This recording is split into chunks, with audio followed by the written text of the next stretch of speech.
जिस उपदेश से राम जी को राजकुमार भगवान राम बने, वो उपदेश आप सुन रहे हैं। कितना ऊंचा ग्रंथ है। इसको वाल्मीकि रामायण भी बोलते, योग वशिष्ठ महारामायण भी बोलते। राम तीर्थ ने इसी का बार बार अध्ययन किया था। ये आप भी शांत हो जाएंगे परमात्मा में, और दूसरों को भी शांति देने की क्षमता देने वाला ये सदग्रंथ है। इसको वेदांत का सिद्धांत ग्रंथ बोलते हैं। दूसरे होते प्रक्रिया ग्रंथ। ये करके फिर कब वो आचार्य बनो तब समझो, ये तो थोड़ा पढ़ो और फिर वही सिद्धांत की बात। तो बार बार योग वशिष्ठ महारामायण विचारने योग।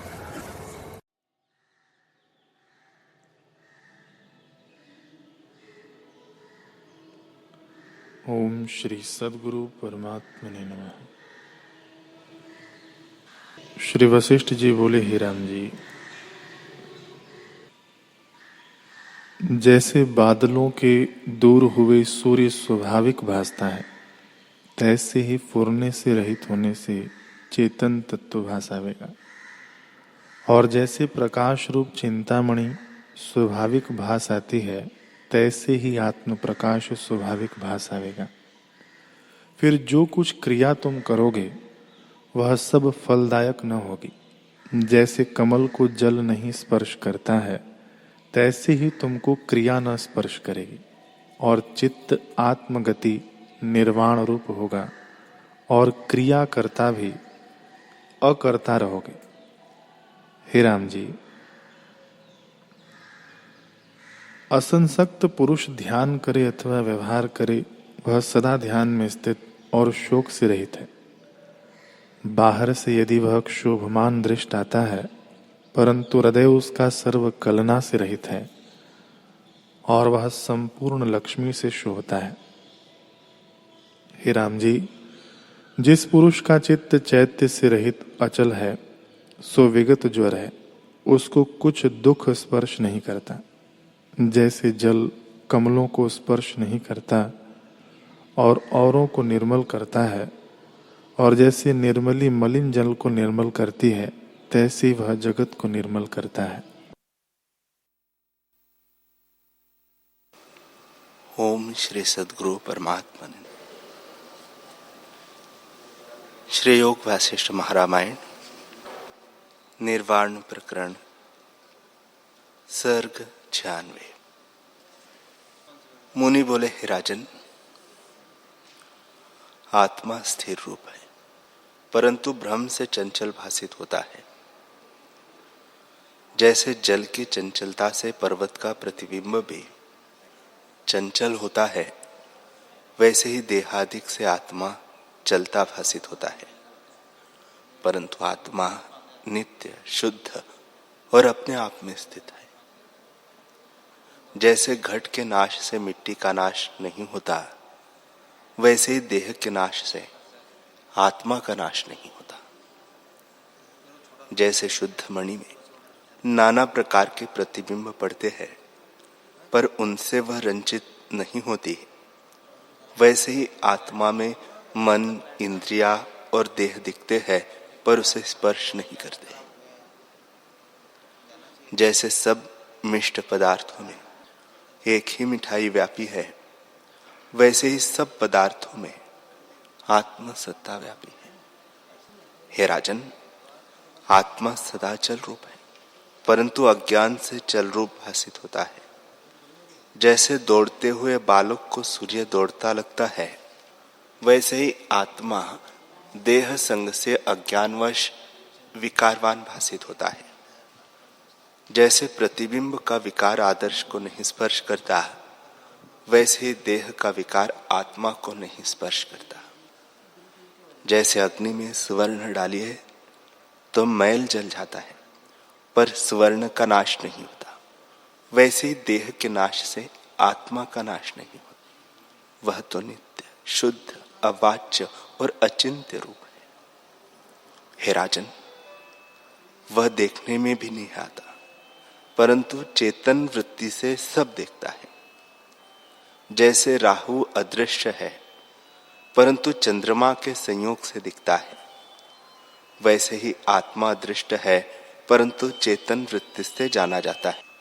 जैसे शुद्ध दर्पण में प्रतिबिंब होता है, वैसे ही निर्मल बुद्धि से आत्मा का साक्षात्कार होता है। वह संकल्प से रहित अपने आप में स्थित है। जब बुद्धि निर्मल होती है तब अपने में आप उसको पाती है। हे राजन, जब तक अपनी बुद्धि निर्मल न हो तब तक शास्त्र और गुरु से ईश्वर नहीं मिलता। जब अपनी बुद्धि निर्मल होती है तब अपने आप वह दिखता है।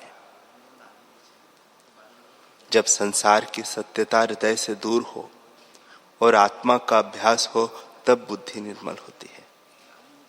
हे राजन, सब भाव अभाव रूप जो देहादिक पदार्थ है वे असत और केवल ब्रह्मात्र है। उनकी आस्था का त्याग करो। जैसे कोई मार्ग में चलता है तो अनेक पदार्थ मिलते हैं परंतु उनमें वह कुछ राग द्वेष नहीं करता है, वैसे ही देह और इंद्रियों के स्नेह से रहित आत्म तत्व सदा अपने आप में स्थित है। उसमें देहादिक इंद्रजाल की तरह मिथ्या है। उनकी भावना दूर से त्याग कर आत्मा में स्थित हो जाओ। हे राजन, जीव आप ही अपना मित्र है और आप ही अपना शत्रु भी है, क्योंकि आत्मा में और का सद्भाव नहीं। आत्मा में आत्मा का ही भाव है, द्वैत नहीं। जो दृश्य पदार्थ और अनात्म धर्म विषय से खींचकर चित्त को अपने रूप में स्थित करता है वह अपना मित्र होता है, और जो अनात्म धर्म में पदार्थों की ओर चित्त लगाता है वह अपना शत्रु है। वास्तव में जो कुछ दृश्य प्रपंच है वह भी आत्मरूप है। आत्मा से भिन्न कोई वस्तु नहीं। जैसे समुद्र में जल से भिन्न कुछ वस्तु नहीं, सब जल ही जल है, वैसे ही आत्मा से भिन्न जगत कोई वस्तु नहीं। उसमें अनुस्यूत अर्थात व्याप्त एक आत्म सत्ता ही स्थित है। जैसे अनेक घटों के जल में एक ही सूर्य का प्रतिबिंब प्रकाशित होता है, वैसे ही अनेक देहों में एक ही आत्मा व्याप रहा है। वह न अस्त होता है और न उदय होता है। सदा एक रस अविनाशी पुरुष ज्यों का त्यों स्थित है। उसमें अहम भावना से संसार भासित होता है। जैसे सीपी में चांदी की बुद्धि होती है, वैसे ही आत्मा में अहम बुद्धि संसार का कारण है। जीव इसी बुद्धि से सब दुखों का भागी होता है। जैसे वर्षा काल में सब नदियां समुद्र में प्रवेश करती है, वैसे ही अनात्म के अभिमान से सब आपदाएं प्राप्त होती है। वास्तव में चिन्मात्र ब्रह्म और जीव में रंचक भी भेद नहीं है, दोनों एक रूप ही है। ऐसी बुद्धि ही बंधन से मुक्ति का कारण है। आत्मा सब में अनुस्यूत अर्थात व्याप्त है। जैसे सूर्य का प्रकाश सब स्थानों में होता है, परंतु जहां शुद्ध जल है वह स्पष्ट दिखता है, वैसे ही आत्मा सब जगह पूर्ण रूप से व्याप्त है, परंतु शुद्ध बुद्धि में ही भासित होता है। जैसे तरंग और बुलबुले में जल ही व्याप रहा है, वैसे ही अविनाशी आत्मा सर्वत्र व्यापा है। पर जैसे सुवर्ण में भूषण नहीं, वैसे ही आत्मा में जगत का अभाव है। हे राजन, यह संसार आत्मा में नहीं है, केवल आत्मा ही है। जो एक वस्तु पात्र की तरह आधार होता है, उसमें दूसरी वस्तु होती है। पर आत्मा तो अद्वैत है, उसमें दूसरी वस्तु संसार कहां से हो। जैसे स्वर्ण में भूषण कल्पित है, वास्तव में कुछ नहीं, वैसे ही आत्मा में संसार अज्ञान से कल्पित है, वास्तव में कुछ नहीं, केवल चिदाकाश है। जैसे नदियां और समुद्र नाम मात्र भिन्न है, वास्तव में जल ही जल है, वैसे ही केवल चिदाकाश में विश्व नाम मात्र को है। जितने आकार दिखते हैं उनको काल खा जाता है। जैसे नदियों को भक्षण करके समुद्र नहीं अघाता, वैसे ही पदार्थ समूह को भक्षण कर काल नहीं अघाता। हे राजन, ऐसे पदार्थों में क्या अभिलाषा करनी है। कई कोटि प्राणियों की सृष्टि उत्पन्न होती है और उसको काल खा जाता है। कोई पदार्थ काल से मुक्त नहीं होता। जैसे समुद्र में तरंग और बुलबुले उपजते हैं और नष्ट हो जाते हैं, इससे तू काल से अतीत पद की भावना कर, जिससे काल को भी भक्षण कर सके। कैसे भावना करिए, कैसे भक्षण करिए, सो सुनो। जैसे मंदराचल ने अगस्त्य मुनि के आने की भावना की है, वैसे ही तू भी अपने स्वरूप की भावना कर, तब काल को भक्षण करेगा। जैसे अगस्त्य मुनि ने समुद्र को पी लिया था, वैसे ही आत्मा रूपी अगस्त्य काल रूपी समुद्र को खा जाएगा। हे राजन, जन्म मरण आदि विकार भ्रम से है और आत्मा के प्रमाद से भासित होते हैं। जब आत्मा को निश्चय करके जानोगे, तब कोई विकार भासित न होगा, क्योंकि वे अज्ञान से रचे हैं। आकाश में कोई विकार नहीं। जैसे भ्रम से रस्सी में सर्प दिखता है, सो तब तक है जब तक रस्सी को नहीं जाना, और जब रस्सी को जाना तब सर्प का भ्रम निवृत्त हो जाता है। वैसे ही जन्म मरण आदि विकार आत्मा में तब तक दिखते हैं जब तक आत्मा को नहीं जाना। जब आत्मा को जानोगे, तब सब विकार नष्ट हो जाएंगे। हे राजन, विकार से रहित आत्मा तेरा स्वरूप है, उसकी भावना कर, जैसे तेरे सारे दुख नष्ट हो जाए। आत्मपद को कहीं खोजने नहीं जाना है, न किसी वस्तु को जानकर ग्रहण करना है कि यह आत्मा है, और न किसी काल की अपेक्षा ही है। आत्मा तेरा अपना स्वरूप है और सर्वदा अनुभव रूप है। तुझसे भिन्न वस्तु कुछ नहीं। तू अपने यथार्थ रूप को जान। आत्मा के न जानने से मनुष्य अपने को दुखी जानता है। मैं मरूंगा, मैं दरिद्री हूं, मैं दास हूं, इत्यादि दुख तब तक होते हैं जब तक आत्मा को नहीं जाना। जब आत्मा को जानोगे, तब आनंद रूप हो जाओगे। जैसे किसी स्त्री की गोद में पुत्र हो और वह स्वप्न में देखे कि बालक मेरे पास नहीं है, तो वह बड़े दुख को प्राप्त हो और रुदन करने लगे। पर जब स्वप्न से जागे और देखे कि बालक उसकी गोद में है, तो बड़े आनंद को प्राप्त हो और उसके दुख शोक नष्ट हो जाए। हे राजन, वैसे ही तेरा आत्मा तेरे पास और सदानुभव रूप है।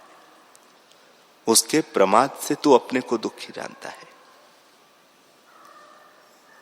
जब अज्ञान रूपी निद्रा से तू जागेगा, तब अपने को जानेगा और तेरे दुख और शोक नष्ट हो जाएंगे। देह और इंद्रियादिक जो दृश्य है, उनसे मिलकर अपने को यह जानना कि मैं हूं, यही अज्ञान निद्रा है। इससे रहित होकर देख, जिसमें आनंद को प्राप्त हो। ये जो पदार्थ दिखते हैं सब मिथ्या है। जैसे बालक मृत्तिका में राजा, सेना, हाथी और घोड़े की कल्पना करता है, किंतु वास्तव में उसमें न कोई राजा है और न सेना होती है और न कोई हाथी घोड़ा है, एक मृत्तिका ही होती है। वैसे ही चित्तरूपी बालक ने आत्मरूपी मृत्तिका में जो राजा और सेना आदि संपूर्ण विश्व की कल्पना की है, सो मिथ्या ही है। हे राजन, एक उपाय तुझसे कहता हूं, उसे कर, जिसमें तेरे दुख नष्ट हो जावे। एक वस्तु जो अहम अभिलाषा सहित वासना है, उसका त्याग कर। फिर जहां इच्छा हो वहां विचर, तुझे दुख का स्पर्श न होगा। संकल्प ही उपाधि है और कोई उपाधि नहीं। जैसे जब मणि तृण से ढकी होती है तब नहीं देख पड़ती, और जब तृण दूर करिए तब मणि प्रकट हो जाती है, वैसे ही आत्मा रूपी मणि वासना रूपी तृण से ढकी है। जब वासना रूपी तृण को दूर करिए तब आत्मा रूपी मणि प्रकट हो। हे राजन, जागृत, स्वप्न और सुषुप्ति से रहित जो आत्मपद है, उसको जब प्राप्त होगा तब जानेगा कि मैं मुक्त हूं। तेरा स्वरूप तो केवल आत्मरूप है, उस पद में स्थित हो। वह जन्मा, नित्य, चैतन्य मात्र सबका अपना रूप है। उसी के प्रमाद से दुख होता है। जैसे बालक मृत्तिका के खिलौने बनाते हैं और हाथी घोड़ा आदि उनके नाम कल्पित कर अभिमान करते हैं कि ये मेरे हैं और उनका नाश होने से दुखी होते हैं, वैसे ही बालक रूप अज्ञानी स्वरूप के प्रमाद से अभिमान करता है कि ये मेरे हैं और मैं इनका हूं, और उनका नाश होने से दुखी होता है। यह नहीं जानता कि सत का नाश नहीं होता। असत का नाश होने से सत का नाश मान बैठता है। जैसे घट का नाश होने से घटाकाश का नाश मानिए, वैसे ही मूर्खता से दुख पाता है। हे राजन, तू अपनी आत्मा जान। आत्मादिक संज्ञा की शास्त्रों ने उपदेश के लिए कल्पित की है, नहीं तो आत्मा तो अनिर्वचनीय पद है, उसमें वाणी की गति नहीं है। पर इन्हीं से जाना जाता है, क्योंकि मन और वाणी में भी आत्मसत्ता है। उसी से आत्मादिक संज्ञा सिद्ध होती है। जैसे जितने स्वप्न के पदार्थ हैं, उनमें अनुभव सत्ता है, उससे वे पदार्थ सिद्ध होते हैं, वैसे ही जितनी कुछ अर्थ संज्ञाएं हैं, वे सब आत्मा से सिद्ध होती है। ऐसा जो तेरा स्वरूप है, उसमें स्थित हो, जिसमें जरा, मृत्यु आदि दुख नष्ट हो जावे। हे राजन, निस्पंद होकर देखेगा तो स्पंदन में भी वही भासित होगा, और स्पंदन निस्पंदन तुल्य ही जान पड़ेंगे। जो समाधि में होगा अथवा चेष्टा करेगा तो भी तुल्य होगी, और न समाधि में शांति भासित होगी और न चेष्टा में दुख होगा। दोनों में एक रस रहेगा। हे राजन, देना अथवा लेना, यज्ञ, दान आदि क्रियाएं, जो कुछ प्राकृत आचार प्राप्त हो उसको मर्यादा और शास्त्र की विधि से कर, पर निश्चय आत्म रूप में ही रख। जैसे नट तरह तरह के स्वांग भरकर संपूर्ण चेष्टाएं करता है, पर उसमें निश्चय नटत्व का ही रहता है, वैसे ही तू सब चेष्टा कर, पर उनके अभिमान और संकल्प से रहित हो। ग्रहण अथवा त्याग, जो कुछ स्वाभाविक रूप से प्राप्त हो उसमें ज्यों का त्यों रहे। जब निर्विकल्प होकर अपने स्वरूप को देखेगा, तब उत्थान काल में भी तुझे आत्मा ही दिखेगा। जैसे जल के जानने से तरंग, फेन, बुलबुले आदि सब जल ही भासित होते हैं, वैसे ही जब तू आत्मा को जानेगा तब संसार भी आत्मरूप दिखेगा। जो आत्मा को नहीं जानता उसको जगत दिखता है और उससे वह दुख भी पाता है। इससे तू अंतर्मुख हो और संकल्प को त्याग कर परम निर्वाण अच्युत पद में स्थित हो जा। मुनि बोले, हे राजन, यह पुरुष संकल्प से ही बंधता है और आप ही मुक्त होता है। जब संकल्प से दृश्य की भावना करता है तब जन्म मरण को पाकर दुखी होता है। आप ही संकल्प करता है और आप ही बंधन को प्राप्त होता है। जैसे कुसवारी कीड़ा आप ही गुफा बनाकर और आप ही उसको बंद कर फंस जाता है, वैसे जीव अपने संकल्प से आप ही दुख पाता है। और जब संकल्प को अंतर्मुख करता है तब मुक्त होता है और मुक्त ही मानता है। इससे हे राजन, संकल्प को त्याग कर आत्मा की भावना कर, जिसमें तू सुखी हो।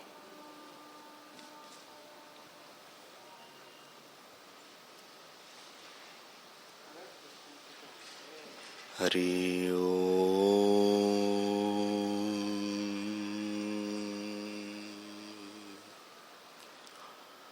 हरि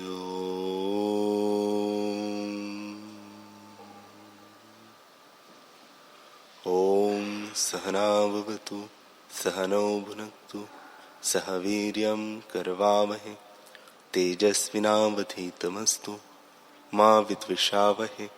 ओम शांति शांति शांति। श्री सद्गुरुदेव भगवान की।